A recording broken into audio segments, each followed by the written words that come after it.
Welcome to the Rum Revival. My name's Arminder, and it's time we talked about rum brands. There are hundreds and hundreds of rum brands out there with new ones popping up all the time. Now, does that mean that there are that many distilleries out there, one for each brand? In the early days of my rum journey, I thought that was the case. A brand is owned by a distillery, and the rum made by that distillery for their brand is then sold to consumers. Now, the reality is that there's a lot more going on with rum brands than just that. Generally speaking, the various rum brands out there fall into one of four different categories, and brands that are owned by a distillery are just one of them. So I'm gonna break them all down for you, because as a rum consumer, I think it's one of the biggest level ups you can make to get a good handle on who are the players in the rum world and how they actually work. And how they work will affect the rum in the bottle, its price, its availability, how it's marketed to you, and the amount of information they give you about that rum. Now, you can divide brands into two camps. There are brands that make the rum inside their bottle, and then there are brands that don't. Let's start off with the brands that you're probably the most familiar with, original producer brands. These are brands that are owned and produced by the distillery where the rum is made and any larger parent company that owns that distillery. Now, the producer does everything from fermentation, distillation, aging, blending. The rum in the bottle and how it's branded is their vision and their execution. Now, when it comes to these brands, some of the times the name of the brand on the bottle is also the name of the distillery or the company. A great example of this would be Mount Gay. The name of the brand on the label is Mount Gay, and guess what? There happens to be a Mount Gay distillery in Barbados. But there's plenty of original producer brands that don't use the name of their company or their distillery. Now, a great example of this would be El Dorado. The brand is owned and produced by Demerara Distillers Limited and made at their Diamond Distillery in Guyana. El Dorado is just a brand / marketing name that Demerara Distillers came up with for their house brand. And of course, it evokes the whole lost city of gold thing. It implies like this sense of rarity and riches. Also, a distillery can make a number of different brands, not just one. A good example would be St. Lucia Distillers. So not only do they make Chairman's Reserve, but they also make Bounty Rum, Admiral Rodney, just to name a few. Now, regardless of what their name is, the thing to know about original producer brands is that the producer makes much more money from their rum when they sell it as their own brand offering. Now, you might ask, well, what else would a producer or distillery do with their rum if not sell it as their own rum?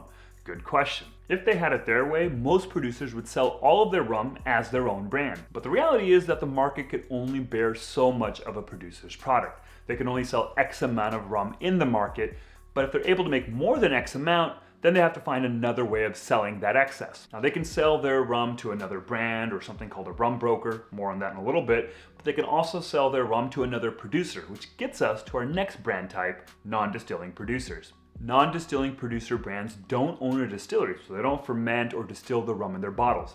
Instead, they source unaged rum from another distillery, one that might have like excess rum laying around, and then they do all their own aging, blending, and bottling at their facilities. Now, these are a bit of a rarity in terms of rum brands, but you'll often find them in Spanish heritage countries in the Caribbean. And actually, this concept isn't uncommon in the cognac and bourbon world, where producers will source unaged distillates and age, blend, and bottle them themselves. And the thing to understand is just because the brand didn't make the base rum doesn't mean they aren't adding value or molding and crafting that spirit into a rum that is uniquely their own. Now, a great example of this would be Ron del Barrilito from Puerto Rico. The company behind the brand doesn't own a distillery, so they source a 94% ABV light unaged rum from another distillery. And they take 2.5% of that rum and put it into wooden tanks and then macerate it with dried fruits and spices. They then proof down the unmacerated portion with rainwater, mix in a small amount of that macerated portion, and then age the whole thing in ex oloroso sherry casks. Now, the fact that the rum they source is around 94% ABV, which is fairly close to neutral spirit territory, it's clear that Ron del Barrilito is really doing all of the heavy lifting when it comes to imbuing that rum with flavor. They're truly making the rum in their bottle uniquely their own. Let's move on to private label brands. Say you had some money laying around and you think, hey, it'd be kind of cool to have a rum brand, and you want to offer a year-round product to compete with original producer brands. But you don't want to buy a distillery and maybe you don't know how to make rum. Well, you can start a private label brand. And you've got two options for sourcing rums for that brand. In some cases, you can go directly to a distillery and contract them to make the rum for you.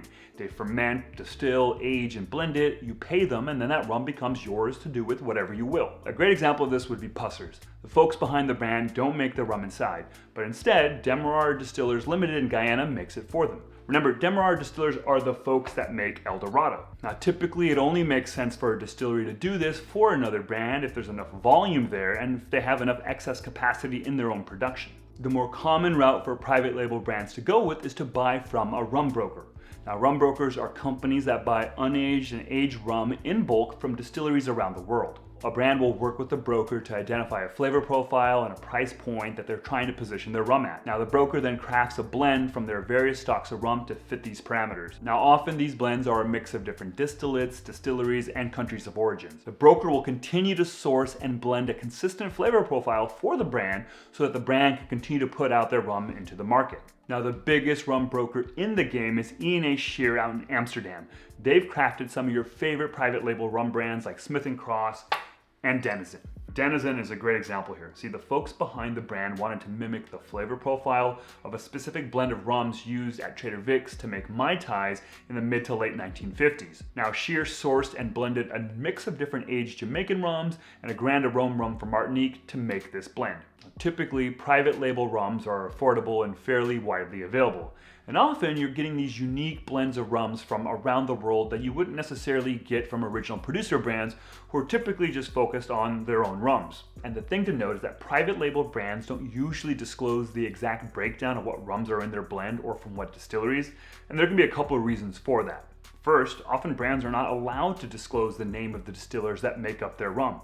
Sometimes a distillery sells their rum to a brand or a rum broker, and it comes with certain conditions where they want to remain anonymous to the end consumer. Why? Well, it could be because they don't want to have their own branded products compete against products from private label brands that also list their name on the label. That could be kind of confusing. Also, when a distillery sells their rum to a brand or rum broker, they can't really control what happens to the rum then. It can be diluted, blended with other rums, flavored, aged further. And when that happens, the original distillery may feel like that rum doesn't really represent the kind of rum that they make, and they don't want consumers associating that specific rum with what they do. Another reason why a private label brand might not list what rums are in their products is because over time, the components in the blend might change. See, for any number of reasons, a rum might stop being available to a broker. And when that happens, if that rum is part of a brand's blend, then the rum broker will have to update the blend with different rums to keep up that consistent flavor profile. So with that kind of possible shift, as a brand, you might not want to commit to listing what's exactly in your blend. And lastly, the reason why a private label might not list where the rums are coming from and what they are is because they might not be aiming for a consumer where what's in the blend really matters to them. So typically, private label brands are trying to place the focus on their brand itself, its positioning, its marketing, its value proposition, and of course, its taste. For a type of brand that does focus on sharing the various minutiae of the rum in the bottle, that would be independent bottlers. In a way, they're very similar to private label brands. However, instead of offering a consistent year-round product, here, the name of the game is specificity and rarity. Independent bottlers typically release rums that are single cask releases or a blend of a handful of casks just from one distillery. These are usually rums that are often from a single still or a single mark or base rum recipe, a specific vintage year, and usually at or near cask strength. Not only are they providing limited hyper-specific rums, but they're also labeling and marketing that rum as such. In a way, it becomes less so about the brand and more about the rum and its origin and production. And the labels will be chock full of production detail on that rum. And there's the type of consumer out there who's all about that, about having access to a rum experience that feels singular. Now, typically that comes at a cost. Literally, as these releases tend to cost more than most other types of brand offerings. Because for one, each release is limited just due to the fact that it's coming out of a single or even a handful of casks. There's just going to be a couple of hundred bottles at most. Also, these releases tend to be higher in ABV. Since you're not proofing it down to 40%, you're just going to get less bottles out of that cask. And folks will pay a premium for a higher ABV. Who would have thought? So where do these independent bottlers source their rum? Well, like private labels, they can source these casks and barrels directly from a distillery, though many distilleries will often want to hold on to their aged rum inventory for their own releases. Typically, independent bottlers go through a rum broker. A rum brand can work with the broker to sample a bunch of different barrels and then select one or more to purchase for their release. Now, the biggest rum broker when it comes to aged rum stock and single barrel releases is Main Rum Company. They've got warehouses in Liverpool, Scotland, Amsterdam, and it's filled with all sorts of casks of rum. Now, Main Rum Company is actually owned by E&A Shear. And remember, they're the ones that are the big players that provide consistent rum blends to private labels. A great example of an independent bottler would be Holmes Key. They offer a number of single barrel cask strength releases from around the world, like this Guyanese rum from Demerara Distillers. Remember, the folks that make El Dorado. Now, the label here tells us a lot. This is a 100% pot still rum, specifically from the legendary Port Morant wooden pot still.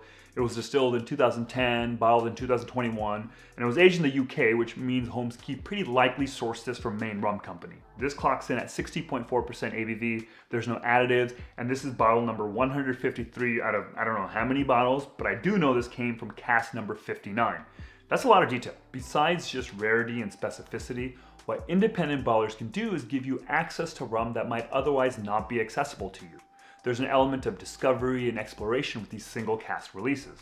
Maybe you've heard about a legendary still that you've wanted to try a rum from, or a distillery in a country that you don't know a whole lot about but which has piqued your interest, like this Holmes Key South Africa rum from Moba Rum Distillery. Now, this stuff is amazing, and the distillery doesn't distribute here in the US, so really this is one of the few ways of actually being able to try rum from South Africa, at least here in the US. Independent bottlers can provide a unique snapshot of a time and a place, of a distillery, of a rum, of a barrel. So I've listed all these categories of brands, but the important thing to realize is that brands don't necessarily have to be constrained to these categories and be defined as just one type. Many brands straddle and blur the lines between categories. For example, Worthy Park is an original producer out in Jamaica. Besides offering consistent year-round rum that they've distilled, like this Worthy Park 109, occasionally they'll also release single barrel cask strength releases for bars and retailers, like this barrel pick from Kontiki in Oakland. This is a specific and rare rum. It's distilled in 2016, it's their WPL mark, it's 66% ABV, and there's only 180 bottles. This is very much in the vein of what an independent bottler would release. The big difference being that they wouldn't have to work with a rum broker to source the barrel of rum here because, it's their own barrel. Worthy Park is still an original producer, but playing in the space of what an independent bottler would release. Going back to Holmes Key for a little bit, they primarily put out a bunch of great single cask strength releases. However, they recently released their Heritage Blend, which is a blend of rums from 3 different distilleries, and it's bottled at 43% ABV. Now, there isn't a lot of detail on what the rum components in here are, but that's not the point so much. It's a delicious tasting rum that's great in cocktails. And this is very much playing in the space of what like a private label brand does, offering multi-distillate, multi-country blends. And if we really want to get into blurring the lines, there's Maison Ferrand. They're a French spirits company that has a lot of different brands, including their rum brand, Plantation. Now, the company and the brand kind of does a bit of everything here. It acts as a private label as they offer consistent, year-round, multi-country blends of rums primarily for use in cocktails, like their OFTD and Original Dark. They also act like an independent bottler as they source and bottle single cask releases of rums from around the Caribbean. But they usually do some additional aging and finishing of those casks in France, so I don't know what that really means. But they also are an original producer. See, a couple years back, Maison Ferrand bought West Indies Rum Distillery in Barbados. And they also own a portion of National Rums of Jamaica, which owns Clarendon and Long Pond distilleries. So some of their releases are either fully product that they've produced themselves, or contain a portion of some of their produced rums. So all of this to say that brands can be many things at the same time. But that's not to say using these categories is meaningless. Most brands tend to stay within one space, though they may occasionally dabble here and there. Now, it's not always easy to tell what a brand is. Reading the label helps, but sometimes it can only get you so far. Sometimes you just have to kind of look it up. Now, the more familiar you get with individual brands and the rum world in general, you'll start picking this stuff up. And look, one category or model isn't better than another. If all you did was chase after and drank single barrel selections from an independent bottler, that doesn't make you a better rum drinker, it just makes you a poorer one because those bottles are expensive. At the end of the day, if you like how a rum tastes, that's all that really matters, regardless of the journey it took to get to your glass. That being said, I think it's always good to know how it got there. And there you go. That's a bunch of information on Rum Brands. Thanks for watching. Cheers.